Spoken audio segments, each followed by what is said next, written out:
Hey there everybody, this is Derek Dallas. I'm going to be the instructor for the cis152 Summer 2014 class. In this video I want to go over the syllabus with you so that you have hopefully a clear understanding of what it is that you are to be doing. I'm going to introduce to you the website and the schedule where you're going to be following that from the beginning of the class till the end, and kind of just get you started on hopefully a clear path so that you can move forward quickly and with some clarity. You'll be using Cobra. Cobra is our content management system software that we use. For this class, you're gonna be using it very minimally. You will turn in your projects here. There are quizzes that I have for you that you will be taking from Cobra, and you'll be able to check your grades and all that sort of stuff. I'll make comments on your projects and all that sort of thing through Cobra. I will not have it for your notes. I have a separate website which has links to it, which we'll get to in just a minute. So when you set up Cobra, which you'll need to do on your own to make sure that you can get into it, if you're a continuing student here at Parkland, you'll be very familiar with this. If you are not, there is systems already in place at Parkland to help you get started. It should come with your registration and that sort of thing through what's called STAR, and that's something that you can call our IT support, and they can help you out with that. You should be able to find that information in the college schedule, summer schedule, and information like that in the catalog where you should have that sort of thing with you for information. But once you're in Cobra, you'll be able to select the courses that you have enrolled in. So for instance, if you're like me, if you've got a lot of classes, you'll see that there are completed courses that you've done. If you were here last fall, you'll be able to see your fall or spring courses. But if you are new, you'll be looking at summer, and it should say something like 2014 summer. Then you'll have some links here with course names and numbers if you're taking more than one. If you're only taking this class, then you'll see something that looks like this. When you click on that, it's going to open you to if you notice up here, a CIS 152 and then the section number. It'll open it up here.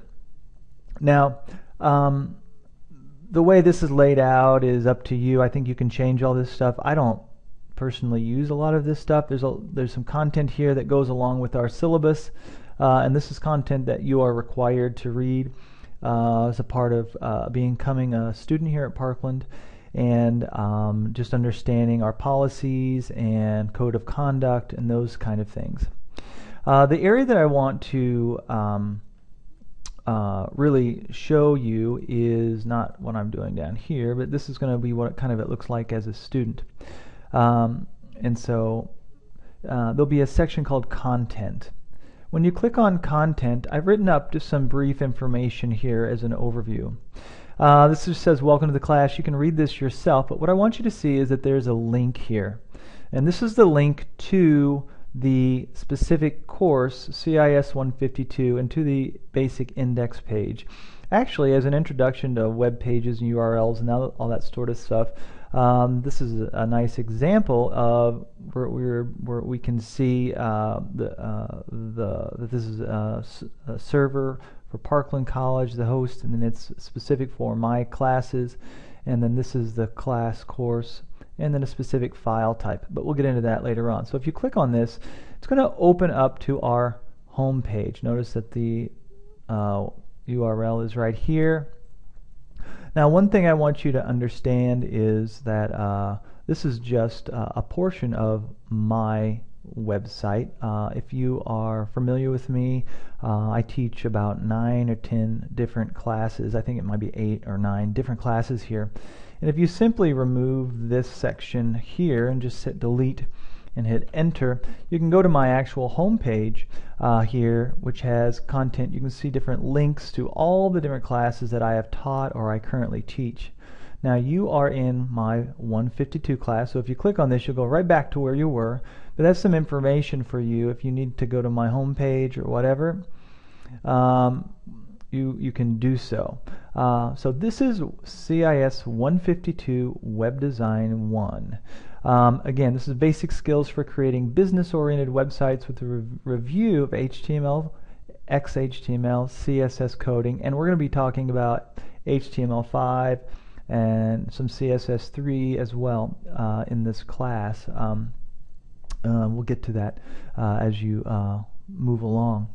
Now, if you are unfamiliar with what HTML or XHTML or CSS even means, then you should just stop right now and enroll yourself in the CIS 151 course, because you're going to need a little bit of understanding of using the web and this sort of thing. This course expects you to have some understanding, and if that 151 was waived, it was because I had the understanding that you were comfortable with this material already, some of this material already. Again, my name is Derek Dallas. My office number is B136, and that is if you ever come to Parkland and want to see me face to face. That is fine. You'll notice that this is a fully online class. This is an online class, which means you don't have to come to college for any part of it. But if you wish to come and meet with me and schedule an appointment, you can. I don't have my official office hours posted yet, but if you go to my homepage, I will be putting that information here when I get it finalized for this summer semester. I haven't changed it yet from my spring. You can always reach me at my email. This is my Parkland email, ddallas@parkland.edu, and I have some of that information here as well. We'll go over that. And also, I have a phone number that you can reach me at as well. So this kind of gives you a basis for it. I do want to go into the the syllabus here and go over that. One quick, if you do read through this little overview, and I have some information that I will be talking about as we go along, and I may have supplemental videos. This class really is all text-based, but I'm trying to add videos as helpful information to help get you a jump start. It does not mean you can just watch a video and then do the project. It won't be that in detail. The details are in the web pages and the content that's been created for you already. However, I think it is helpful to have videos from time to time to help maybe straighten out some things that might be confusing. And so you go to this link, which is right here, and we're going to be looking at the syllabus, which is this link here, and we'll be looking at that. We'll be looking at the class schedule here, and the schedule is dynamic, meaning that I will be adding to it or adjusting it as we move along. The schedule is tentative because as we move through the content, depending on how we are doing as a class, I have to navigate that, and I have to decide what we're getting, because we can trudge through stuff blindly and just and in the end we can have stuff that we don't really understand. I'm always trying to judge where we are as a class. Of course, being an online class, that means most of you are going to be working independently, so really how you follow the schedule is really up to you.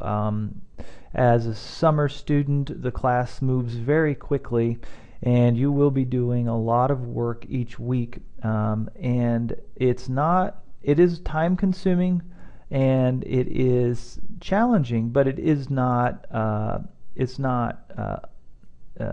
too difficult or too challenging that you can't complete it if you set the time aside. If you are going to wait to the last minute and do things, you certainly are going to probably run into a lot of troubles, and you'll probably miss deadlines. So you do want to make sure you are understanding what is due, when it is due, and that you do not miss both the project or the quiz, because they will eventually disappear and you will lose the ability to turn in that content, which will hurt your grade significantly. Alright, so before I get too ahead of myself, I do want to go over the syllabus. So again, this class moves very rapidly in the summer. You want to make sure that you have a lot of time set aside so that you do not fall behind. I don't recommend, again, waiting to the last minute. And so if for some reason you only have a limited amount of time, you may consider waiting on taking this class. You may want to take it in the fall in the classroom, where things might move a little bit more slowly. So this class is the basic skills for creating business-oriented websites, review of HTML, XHTML, CSS coding. We will be using Dreamweaver and online resources to build your websites, but we don't have to use just Dreamweaver. There is other software that you can work with. We have Dreamweaver available for us in the labs, but obviously you aren't in our labs, and you are welcome to come and use the labs at Parkland, but typically if you're online you don't want to come to the campus, which makes sense. But there are some alternatives, which I'll be making some videos about, to help you choose some open source tools that allow you to do pretty much what we're trying to do with Dreamweaver. Again, the prereqs are the cis151, or experience and making sure that you are familiar with some of these basic terms before you jump in with this. If you're just learning how to use the computer and you are not familiar with hierarchy or the structure of files and how it all works together, directories and all that, then you're probably going to find yourself very confused, and you'll probably find it very difficult. And so I just warn you ahead of time that you might want to jump in and see how you do right off the bat, and if things get really confusing and you can't quite figure out what's going on, I would take that prerequisite course. Again, I'm going to have office hours, live office hours, one day during the week. It's probably going to be on Mondays, and I will be posting that later as I start my my summer class, my online class, or I'm sorry, my on-campus class, and I will be making a determination when the best time is for me to have office hours. I'm also going to try to use Google Plus so that I can create what's called a hangout, or a video chat with anyone who would like to do that. This is something new I'm trying to do. I'd love to be able to sit in my office and talk with you face to face wherever you happen to be in the world, and through that I hope that that's a helpful thing. It's something new for me that I haven't done, so if we work out the bugs, it's typically once we get it going, it's fairly easy. I use a Chromebook and I use a USB camera or webcam, and so I enjoy doing that. I have a Gmail address for that purpose, and that's derekdallas.parkland@gmail.com, and that's how you'll end up searching for me and inviting me to chat with you. And so doing that will be hopefully helpful. Obviously, if you're not comfortable with that, you don't have to use it, but I'd like to have at least one or two of you try it out with me, so I can offer that as something new, at least for me. My office number is 217-353-2087. You can call me anytime. Of course, I'm not always in the office because I am on summer hours, and I only have an hour of one on-campus class, so I'm only going to have like an hour of on-campus time a week, and very, very little where I actually have to be in my office here. And so that's where this video chat and email will come in handy. Of course, for you, this is an online class, so you don't have to come to campus at all, and so I think you understand that. The course textbook is something that you do not have to buy, but I highly recommend you have a book. It is this. It's a Build Your Own Website the Right Way Using HTML and CSS. It's the third edition. I highly recommend you getting this. Whether you get a used version or you borrow one from the library, you will want to have a resource like this on hand, because it is actually incredibly handy to have these tools. I assume that you're wanting to become a web designer and a web developer, and having resources at your fingertips is very good. The books are very thorough and very helpful, easier than Googling it and watching a video. I think having the book resource is extremely advantageous for you, and very much worth it if you can get. I would buy a used version or something like that because content changes so much. I would also recommend getting Dreamweaver books. You don't have to use something like this. You don't have to use Dreamweaver for that matter. And again, you're going to need to be using different browsers. Firefox, Chrome, Internet Explorer.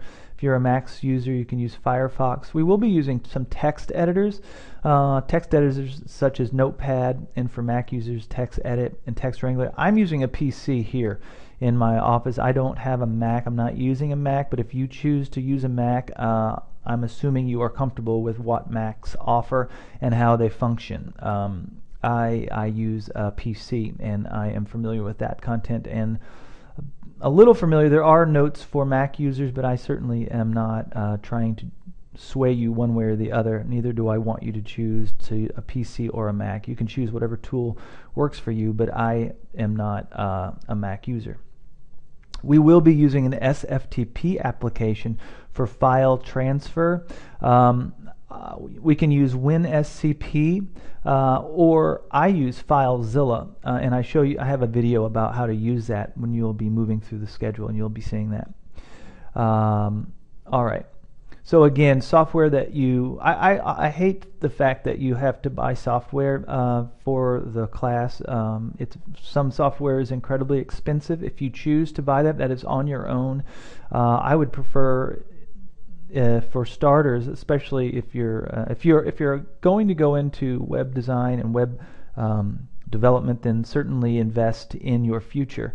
If you're taking this class out of curiosity or simply to fill a requirement, then I would try open source tools as much as I can, so I didn't have as much of an investment in that sort of software that I wasn't planning on using very much. And I'll be talking more about that as we go along.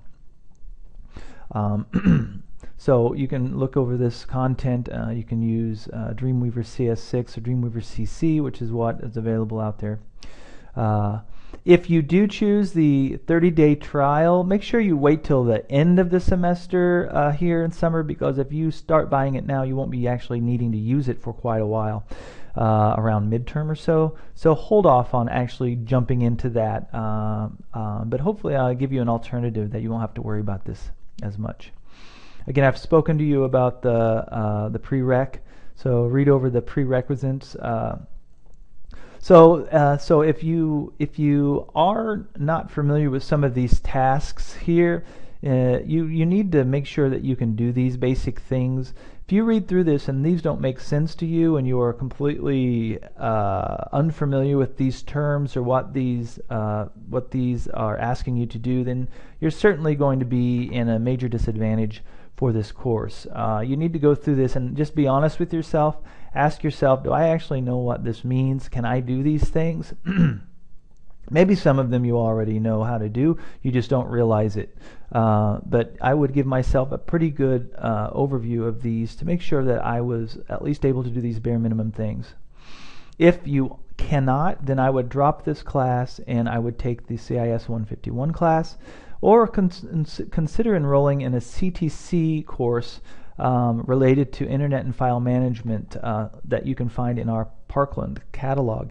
CTC courses allow you to have open enrollment, and that means that you can take it, and it's an online, and you can start about any time in the semester, and they are 1 credit hours, and as soon as you finish one course you can take another and get yourself going kind of at your own pace. Evaluation, you're required to activate your Parkland student email accounts and make sure that you are checking them throughout the semester. I will be emailing you through Cobra. If we go back to Cobra, when you first check into Cobra, you will want to make sure that you when you on your home page, if you go to your home page here, there's an email system. The email system is where you will want to be emailing me. So if you go here and you want to email or make a compose, excuse me, do a compose, you can go to your address book and you can choose who it is that you want to connect with. You want to choose your class. This might not look exactly the way it is for you, but for instance, if I choose this section, I get all the people, and you can choose me and say I'm going to say to, and then I'm going to say add recipients, and then it'll load me up here in your email to section, and then you can you can enter in a message here.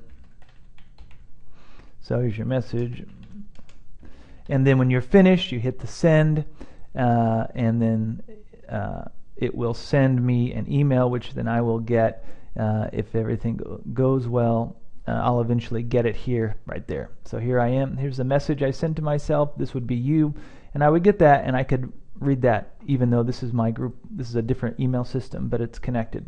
So you should be able to give me emails that way. I prefer that that's how you do that. So here we go. So make sure you are prepared and ready to do that. When I email you, I will be emailing you through that, but most of the time I'll be communicating to you through our project feedback windows and that sort of thing.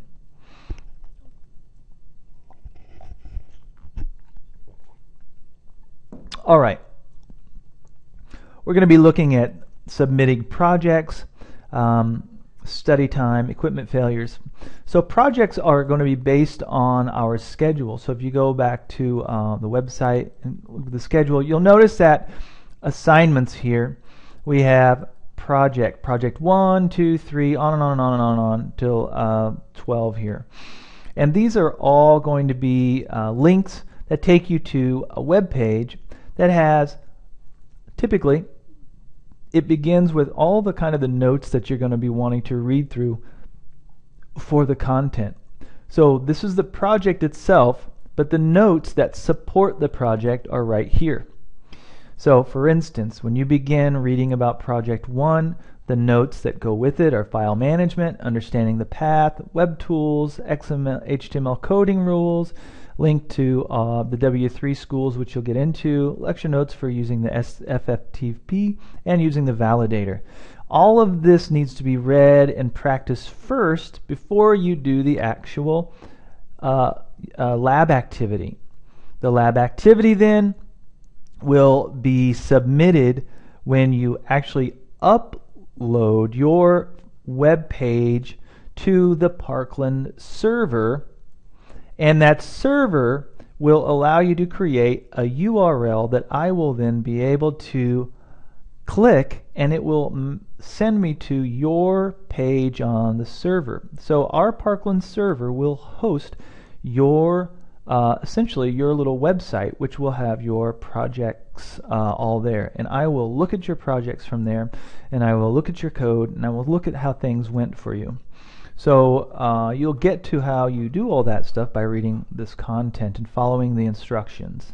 All of that is based off of the class schedule here.